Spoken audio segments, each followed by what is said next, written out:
ये रेस्क्यू और जो भी है तमाम जो कदम है वो उठा रही है, लेकिन जिस तरीके से ऑपोजिशंस के बयान आ रहे हैं, दिग्विजय सिंह ने कई सारे बैक टू बैक ट्वीट किए हैं और उसके बाद ये कहा है कि ये एक्ट ऑफ फ्रॉड है या एक्ट ऑफ गॉड है। किस तरीके से देखते हैं इस दुर्भाग्यपूर्ण घटना के बाद इस तरीके से? देखिए, मोरबी की जो घटना है वो बहुत दुखद है। पूरे गुजरात के अंदर और पूरे देश के अंदर लोगों की आंखें नम हैं, क्योंकि ये एक्सीडेंट है और इसमें बहुत से लोगों की जान गई है। प्रधानमंत्री जी ने, गृह मंत्री जी ने, राष्ट्रपति जी ने और सब लोगों ने इस घटना पर दुख जताया है। हम सब इससे दुखी हैं, लेकिन कांग्रेस पार्टी इस दुख की घड़ी में गुजरात पर ये जो जख्म लगा है उस पर नमक छिड़कने का काम न करे। किस तरह की भाषा कांग्रेस के नेता बोल रहे हैं। अभी रेस्क्यू ऑपरेशन चल रहा है, बहुत वहाँ पर कई घायलों का इलाज चल रहा है। वहाँ जितनी एजेंसीज हैं सब वहाँ पे लगी हैं।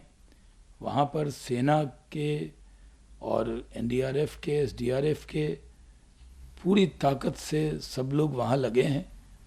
वहाँ के मुख्यमंत्री और गृह मंत्री गुजरात के उसको खुद मॉनिटर कर रहे हैं। प्रधानमंत्री जी की भी उस पर पूरी नज़र है, लेकिन कांग्रेस पार्टी अपनी हरकत से बाज नहीं आ रही। क्या इस तरह की घटना पर जिस तरह की बयानबाजी कांग्रेस पार्टी की नेता कर रहे हैं, वो इंतज़ार करते हैं कि कोई इस तरह की घटना हो और गुजरात पर ज़ख्म लगे, अब वो नमक की बोरी लेकर पहुंच जाते हैं। किस तरह की बयानबाजी उन्होंने की है, ये दुर्भाग्यपूर्ण है।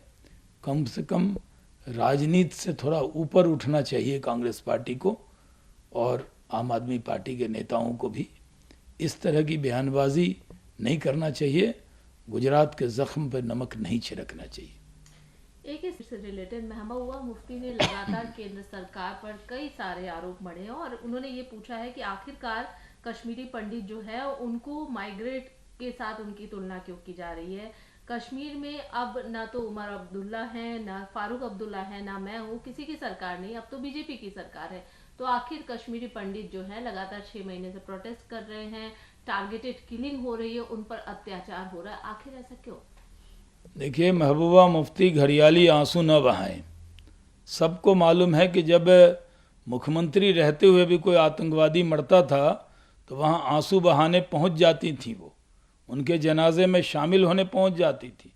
बुरहान वानी के बारे में उनके क्या ख्याल थे पूरी दुनिया को मालूम है।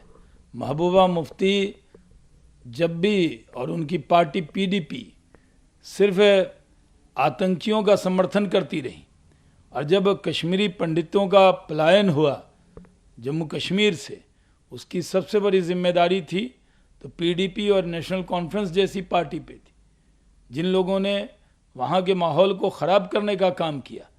आज कश्मीरी पंडितों के लिए हमारी सरकार काम कर रही है, जम्मू कश्मीर के लिए काम कर रही है।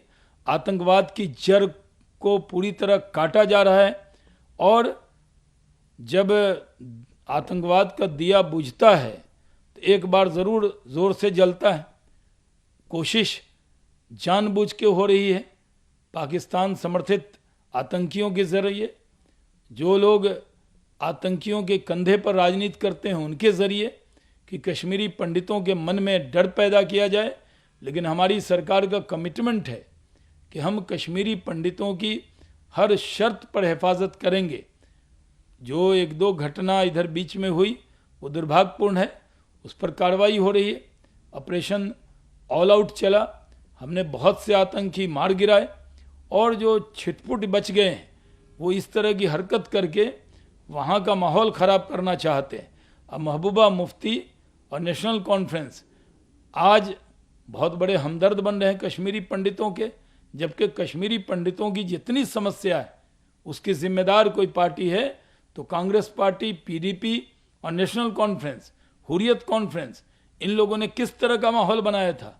जिस दिन कश्मीरी पंडितों को कश्मीर से निकल जाने का हुक्म दिया जा रहा था, जिस तरह मस्जिदों के माइक से ऐलान हो रहा था, तब मुफ्ती परिवार कहाँ था, तब फारूक अब्दुल्ला कहाँ थे, तब कांग्रेस के पार्टी जो 89 में राजीव गांधी यहाँ प्रधानमंत्री थे और वहाँ पर किस तरह से उनके प्रधानमंत्री रहते हुए अपने वतन को छोड़ने पर मजबूर होना पड़ा कश्मीरी पंडित को, और आज ये लोग बड़ी उनके लिए आंसू बहाने का काम कर रहे हैं। हम लोग चिंता करेंगे। कश्मीरी पंडितों की हिफाजत का कमिटमेंट है और इस कमिटमेंट को भारतीय जनता पार्टी की केंद्र की सरकार और हमारी जो राज्य में वहाँ पर मनोज सिन्हा जी जो लेफ्टिनेंट गवर्नर हैं, दिन रात मेहनत कर रहे हैं। हमारी एजेंसी दिन रात मेहनत कर रही है और उसको हम लोग उनके अंदर एतमाद हमने पैदा किया है और उनके अंदर एतमाद पैदा करेंगे। कश्मीरी पंडित जब तक अपने घर नहीं लौट जाते, जो 89 से बाहर गए हैं, जब तक हम लोग चैन से बैठने वाले नहीं हैं। देखिए, इल्जाम लगा है उनका साफ तौर पर कहना है कि ना हमारी मेरी सरकार है ना फारूक अब्दुल्ला साहब की सरकार है। तो आपको लगता है, हालांकि कश्मीर एक ऐसी जगह, जम्मू कश्मीर, जहां हमेशा ही अमन चैन की स्थिति कायम करने की सरकार कोशिश करे, उसके बाद इस तरीके के जो बयान महबूबा मुफ्ती के, आज पहला नहीं, लगातार इस तरीके के बयान देखिए, रहते हैं। महबूबा मुफ्ती को बहाना चाहिए होता है। कोई भी घटना होगी उसके बाद वो बयान के लिए आती है और उसके जड़ में जो है, अलगाव के जड़ में, कश्मीरी पंडितों को कश्मीर वैली से बाहर जाने के जड़ में ये कांग्रेस, यही पीडीपी और यही एनसी के लोग हैं जिन्होंने माहौल वहाँ ख़राब किया था। हम वहाँ अच्छा माहौल बना रहे हैं।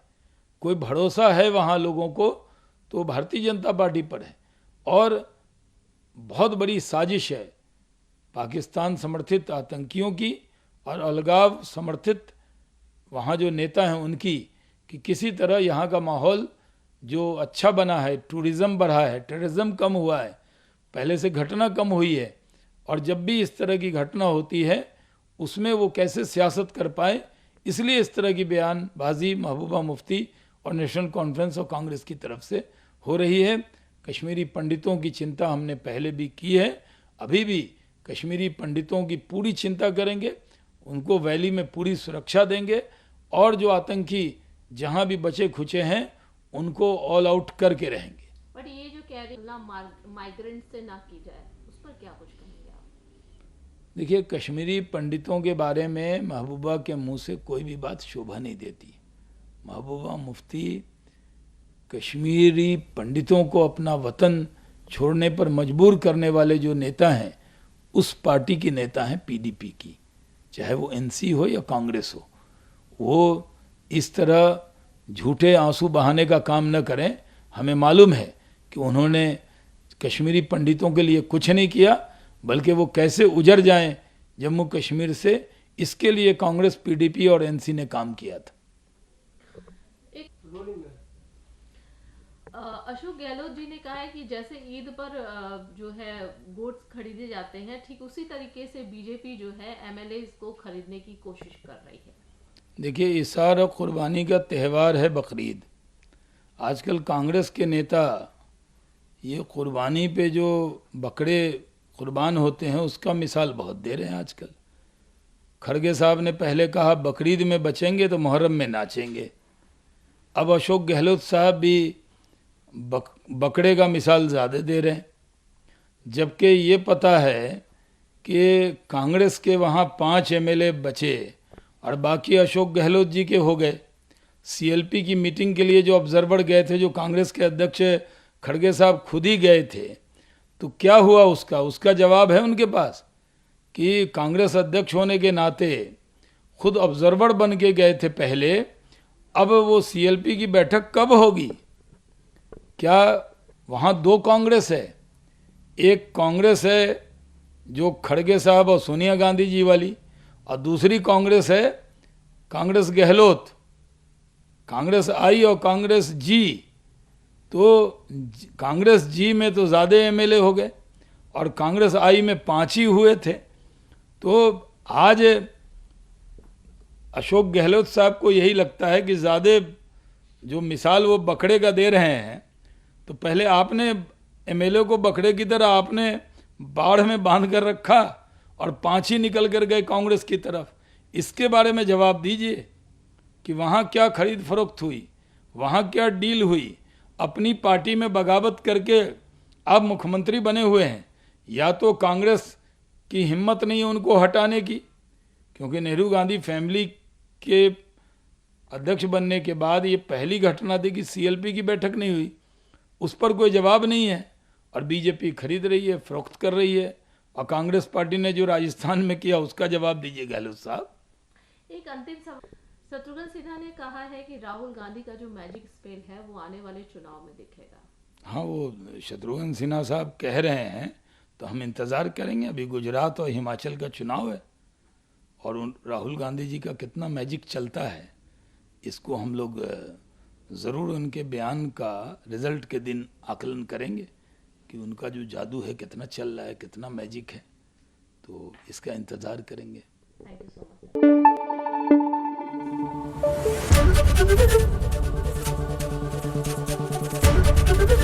एबीपी न्यूज़ आपको रखे आगे।